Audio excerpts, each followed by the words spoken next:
Joignez-vous à la discussion. Appelez ou textez le 187 Cube Radio 1877-827-2343-46. Il y a un nouveau rapport de la Fondation pour l'alphabétisation, je vais le dire, un nouveau rapport pour la Fondation de l'alphabétisation. Et devinez quelle est la province qui se classe en dernier en matière de diplomation. La province où il y a le moins de gens qui sont diplômés. Je vous le donne en mille, c'est le Québec. Et quelle est la province qui détient l'avant-dernier rang en termes de littératie, c'est-à-dire des gens qui sont capables d'écrire et de lire, de comprendre un texte? Eh bien, l'avant-dernière province au Canada, c'est le Québec aussi.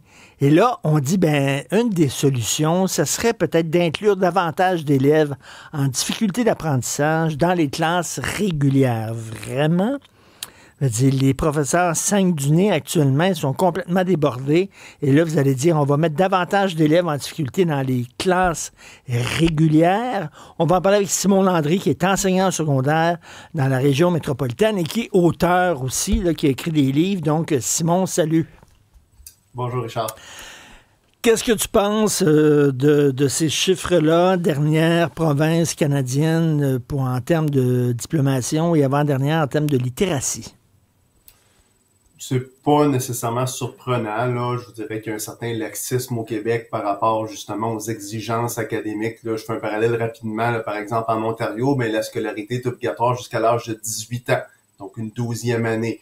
Au Québec, de mémoire, à partir de 16 ans, un élève n'est plus tenu de fréquenter l'école. Donc déjà, ce 2 ans-là de plus vient jouer dans l'équation.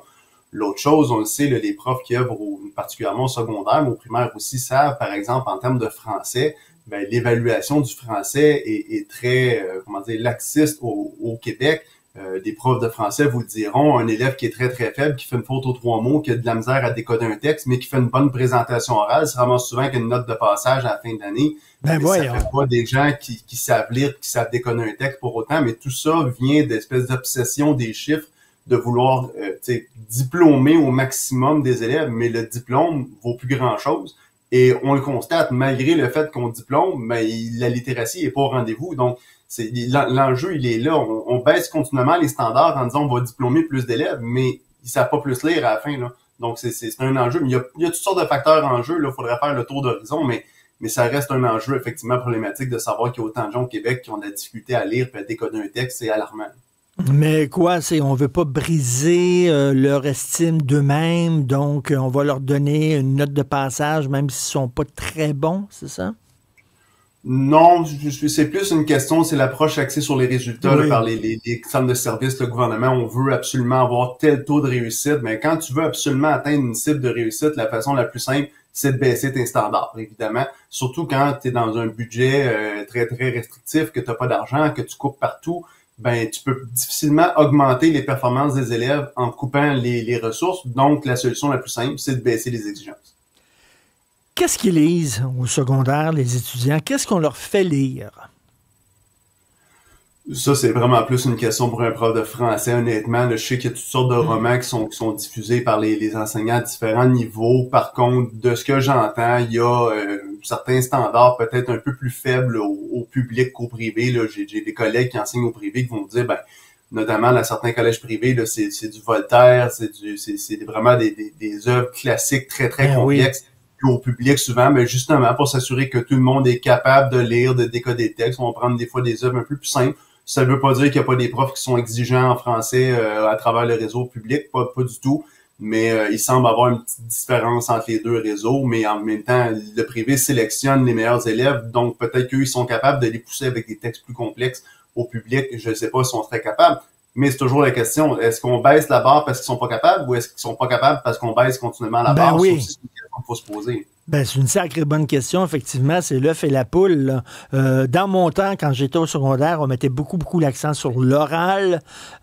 Si tu te débrouillais un peu, là, si tu n'étais pas timide, tu avais un petit peu de tchatch, comme on dit, tu parlais comme ça devant les professeurs, puis tu avais une bonne note.